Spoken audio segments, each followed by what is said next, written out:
तो मनीष भी हमारे साथ है। मनीष, ये जो सिवात साहब जिस बात का जिक्र कर रहे थे वही मैं लाना चाहूंगी कि आखिर भारत से इतना ऑब्सेस्ड क्यों है पाकिस्तान। इमरान खान मतलब एक तो खुद जोर की दाढ़ी में तिनका वाला काम करते हैं, इनपुट्स उन्हें जो भी मिले हों, लेकिन अब बिजली गुल होगी तो उसमें भी क्या भारत का हाथ हो सकता है? लेकिन क्या ये भी डर सताने लगेगा कि कहीं भारत ने तो हमला नहीं कर दिया और F-16 फाइटर जेट उड़ने लगेंगे?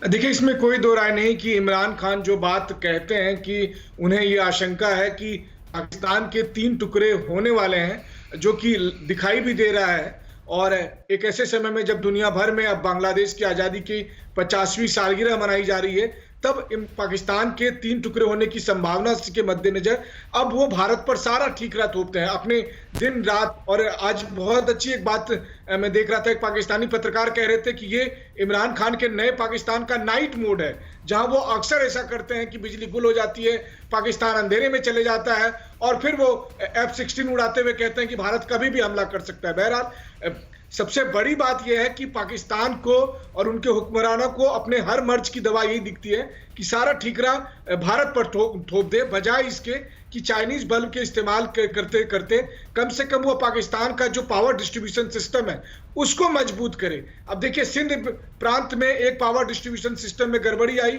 और हालत ये थी कि उसको रिस्टोर करने के बजाय पूरे देश में अंधेरा छा गया। तो ये इमरान खान की अपनी विफलता है, लेकिन अपने लोगों की नजरों में पाकिस्तान को ध्यान भटकाने के लिए वो इन सब का ठीकरा भारत पर देते हैं और इसी बीच वो F-16 उड़ाते हैं। अब भगवान जाने कि उसका जो ईंधन है, उसका जो कॉस्ट है, वो कब तक चीन जो है वो बर्दाश्त करेगा। जी बिल्कुल। और क्योंकि आप नए पाकिस्तान के नाइट मोड की बात कर रहे हैं, तो क्या इस नाइट मोड में छिपकर अपनी कुर्सी बचाने की कोशिश में इमरान खान है और इसीलिए जानबूझकर भारत को लेकर आते हैं हर बात पे, क्योंकि हमेशा देखने को मिलता है। लेकिन एक बड़ी खबर और है इसी ब्लैकआउट से जुड़ी हुई, और वो ये कि पूरे पाकिस्तान में अभी भी बिजली नहीं आई है।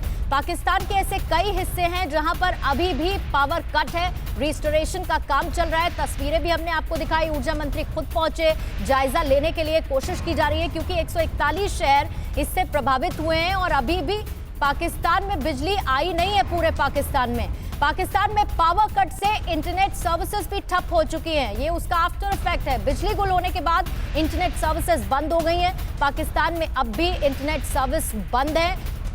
कासवर मेरे साथ लगातार बने हुए हैं। कासवर, क्योंकि कुछ इनपुट्स जैसे कि सिवात साहब भी कह रहे थे और मनीष भी कह रहे थे, और उसके बाद मैंने F-16 फाइटर जेट्स का भी जिक्र किया। हर बार जब भी ब्लैकआउट होता है पाकिस्तान में, आप कहते हैं र्यूमर्स। ये बताइए कि ये र्यूमर्स F-16 के आसमान में उड़ने के बार बार क्यों आते हैं? ब्लैकआउट तो पाकिस्तान में होता है, लेकिन आसमान में क्यों खलबली मचती है? देखिए, आपकी अगर रात की जो आप बात कर रहे हैं तो फाइटर जेट जो F-16 का है, मेरे पास तो ऐसी कोई जानकारी नहीं है, लेकिन ये एक फैक्ट है कि पाकिस्तान की आर्म फोर्सेस पिछले कोई 1.25 महीने से 1 मंथ से वो हाई अलर्ट है। और उसकी जो वजह है, लाइन ऑफ कंट्रोल के ऊपर पाकिस्तान की और इंडिया की जो फोर्सेस के दरमियान जो एक टेंशन चल रही है वो ये है। और ये फाइटर जेट्स का उड़ना रात को दिन को ये एक मामूल बन चुका है, और खास तौर पे पिछले 1 महीने से। 1 हफ्ते पहले भी हमने यहाँ पे इस्लामाबाद में, मैंने खुद वहाँ पे इनको देखा कि जो पाकिस्तान के जो F-16 है और उसके बाद JF थंडर हो गए, 17 हो गए, उनको उड़ते हुए हमने देखा। ये एक नॉर्मल सिचुएशन है। लेकिन एक पॉइंट है यहाँ पे जो मैं आपको बताना चाहूँ, हमारे दोस्त कह रहे थे जनरल साहब के इमरान खान के हवाले से, इमरान खान का जो क्रिटिकल टाइम है वो इस वक्त गुजर चुका हुआ है। PDM के गुब्बारे से हवा निकल चुकी है। हमें भी ऐसा लग रहा था कि शायद इमरान खान के ऊपर अपोजिशन का बहुत ज्यादा दबाव आ गया हुआ है और इनकी कुर्सी जा सकती है। तो एक चीज बड़ी क्लियर है, इमरान खान इस दबाव से निकल गए हैं, PDM के अपने इख्तलाफात का शिकार हो गए। लेकिन जो हमारे दोस्त मनीष कह रहे थे वो बिल्कुल ठीक कह रहे थे, मैं उससे इत्तेफाक करता हूँ कि पाकिस्तान की इस वक्त जो गवर्नमेंट है इमरान खान की, वो अपने इंटरनल इश्यूज में, मतलब पावर डिस्ट्रीब्यूशन हो गया, बिल्कुल ये सालों से मुहित, ये इंतहाई ओल्ड सिस्टम है। रेलवे को आप देख लें तो ये इनका एक थोड़ा सा फेलियर जरूर है कि ये 2-3 इनको जब 2.25 2.5 साल हो गए, कुछ बेहतरी ला सकते थे। आपका व्यू कासपर मैं सुन रही हूँ। जावेद साहब भी हमारे साथ जुड़ चुके हैं, आप जर्नलिस्ट हैं पाकिस्तान से, इस्लामाबाद से इस वक्त हमारे साथ वो लाइव जुड़े हैं, जावेद गफ्फारी साहब। जावेद साहब, ये अब रहम खान का, खैर आप उनको सीरियसली लें ना लें, उनकी तरफ से जो ट्वीट किया गया इस ब्लैकआउट पर वो भी आपने ज़रूर पढ़ा होगा, लेकिन ये बताइए कि पाकिस्तान में ब्लैकआउट होता है तो चर्चा भारत की करने की ज़रूरत क्यों पड़ जाती है पाकिस्तान को? बड़ा मजे का सवाल किया आपने, आपको अल्लाह खुश रखे। वाकई मुझे बड़ी हैरत भी होती है कि पाकिस्तान के अंदर जब इस तरह की कोई एक्टिविटी आती है, ब्लैक कलर जब आपके सामने आता है तो आपकी आंखें खुल जाती हैं। अब ये नहीं है मालूम कि क्यों खुल जाती हैं, ये बड़ा जबरदस्त सवाल है।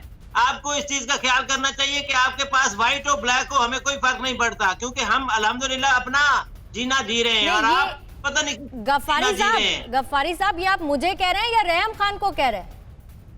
मैं रेहाम खान को मुझे कहने की जरूरत नहीं, उसकी औकात क्या है, वो एक एक्स वाइफ है इमरान खान की, खत्म हो गई। जमाइमा खान भी कोई बात करेगी तो मुझे कोई फर्क नहीं पड़ता, ना ही उससे पाकिस्तान की इकोनॉमी को, पाकिस्तान के अमन और अमान को कोई फर्क पड़ता है। हमें कोई फर्क नहीं पड़ता। She was ex wife of Imran Khan, इससे कोई फर्क नहीं पड़ता। जो एक्स हो गई वो तो आप ये देखें, आज के दौर में एक्स गर्लफ्रेंड को कोई नहीं पूछता। गफ्फारी साहब, ऐसा लगता है लेकिन ग्राउंड तो इमरान सरकार ने या इमरान खान ने ही तैयार किया है, शायद इसीलिए इस तरीके की बातें होती है। मैं तो बार बार इस बात से खुद दुखी होती हूँ कि इतना ऑब्सेशन पाकिस्तान को क्यों है भारत से। आपके यहाँ ब्लैकआउट हुआ, बिजली रिस्टोर कीजिए, लोग परेशान है, लिख रहे नाइट मोड ऑन हो गया है नए पाकिस्तान का, उनको क्या जवाब देगी इमरान सरकार? ब्लैकआउट हो गया था, एक टेक्निकल एरर आ गई, इससे कौन सा फर्क पड़ता है। मैं यही कह रहा हूँ, सारों ने सर जोड़ के बैठे, बिजली बहाल भी हो गई अल्हम्दुलिल्लाह, और थोड़ा सा मसला हो जाता है। रेहाम खान की जिंदगी में ब्लैकआउट आया हुआ है, उनको तो झटके लगे हुए हैं, उनके दिमाग पे ब्लैकआउट आया हुआ है, उनको तो कुछ नजर नहीं आते पॉजिटिव। आज तक जब से इमरान खान की हुकूमत आई है, कोई एक ट्वीट दिखा दें जिसमें उन्होंने कोई पॉजिटिव बात की हो पाकिस्तान के लिए, उनको तो पॉजिटिव आता ही नहीं है। जिस बंदे को पॉजिटिव आज तक नहीं आया, अब उसको ब्लैकआउट हो या व्हाइट आउट हो, उनको कोई फर्क नहीं पड़ता। और उनकी किसी भी स्टेटमेंट से, किसी भी ट्वीट से यकीन करें, पाकिस्तान के एक इंसान को भी फर्क नहीं पड़ता। वो तो दूर की बात है पाकिस्तान की पॉलिटिक्स। गफ्फारी साहब, आपकी चिंता मेरी चिंता का भी विषय बन जाता है, क्योंकि मैं सोचती हूँ कि पाकिस्तान में रहने वाले ही लोग पाकिस्तान के बारे में अच्छी बातें क्यों नहीं करते और क्यों इंडिया से इतने ऑब्सेस्ड नजर आते हैं। हम तो चाहते हैं कि इंडिया से इतने ऑब्सेस्ड ना हो आपके पाकिस्तान के लोग। बहरहाल एक बड़ी खबर मैं बता दूं, आऊंगी उसके बाद, आपके पास कहने के लिए काफी कुछ है। बालाकोट एयर स्ट्राइक पर पाकिस्तान का जो सबसे बड़ा कबूलनामा है, उसकी ब्रेकिंग न्यूज ये है कि पाकिस्तान के पूर्व राजनयिक है जफर इलाली साहब, उन्होंने पोल खोल दी है पाकिस्तान की। भारत की एयर स्ट्राइक में 300 आतंकी ढेर हुए थे, जफर इलाली साहब ने ये कहा है, और लगातार इमरान सरकार इस बात से इनकार करती रही है कि कोई नुकसान उन्हें नहीं हुआ। बालाकोट एयर स्ट्राइक में 300 आतंकी मार गिराए भारत ने, इलाली साहब ने ये कहा है, और दुनिया के सामने बेनकाब हुआ है पाकिस्तान एक बार फिर से। पाकिस्तान के पूर्व राजनयिक जफर इलाली ने पाकिस्तान के नेशनल टीवी पर स्वीकार किया कि भारत ने बालाकोट में घुसकर 300 आतंकियों को मारा था और पाकिस्तान कुछ नहीं कर पाया। गफ्फारी साहब, आपकी मुस्कुराहट के साथ मुझे लगता है ये सुनने के बाद आपका जवाब भी तैयार है। अब बताइए, पूर्व राजनयिक है, वही ये कह रहे हैं कि इतने आतंकियों को ढेर कर दिया भारत ने बालाकोट एयर स्ट्राइक में और पाकिस्तान कुछ नहीं कर पाया। वैसे तो 100% मुकम्मल होता, लेकिन मैं आजादी तो तैयार था इस जवाब के लिए कि मैं पानी से था, पर हलाली हो या कोई इस तरह का हराम नहीं हो, जो भी बात करेगा वो गलत बात होगी। जब हमारे हदूद है तो एक साबिक उसको क्या जरूरत है बात करने की, सफीर को, और उनको कौन सा इंटरनल इंफॉर्मेशन आती है? वो घर में बैठे बैठे उनको कोई इंफॉर्मेशन आ गई जिसके ऊपर उन्होंने बात कर दी, उन्होंने पाकिस्तान की सालमियत पर बात की है। आपकी आवाज थोड़ी सी क्रैक हो रही है गफ्फारी साहब, लेकिन जो मैं समझ पा रही हूँ, सिवाज साहब आपने सुना गफ्फारी साहब को, ऐसा लगता है कि जो बोले पाकिस्तान के खिलाफ वो झूठ बोल रहा है, या वो बरगलाने की कोशिश कर रहा है पाकिस्तान की आवाम को, या सरकार के लिए मुश्किल पैदा कर रहा है। बिल्कुल ठीक बोला। देखो पूर्णिमा, इसमें कोई शक और सवाल नहीं कि जो बालाकोट में भारत की जो एयरफोर्स के जो प्लेन थे वो पीओके ही नहीं, खैबर पख्तूनख्वा में जाके और जी। बालाकोट में जिस प्रकार से ये ट्रेनिंग कैंप था जैसे मोहम्मद का, कम से कम 300 आतंकवादियों को मार गिराया था। उसमें कुछ फौजी सैनिक भी थे जो उनकी प्रोटेक्शन दे रहे थे। इसमें कोई शक और सवाल नहीं, ये तो साफ मान लिया गया है। और ये कितनी बार झूठ बोलेंगे कि बालाकोट के अंदर डैमेज नहीं हुआ। ये सच्चाई है कि आज पाकिस्तान की हालात बहुत खराब है और वो डाइवर्ट कर रहे हैं अटेंशन को। फाइनेंशियल एक्शन टास्क फोर्स इनको ग्रे से ब्लैक लिस्ट के कगार पे है।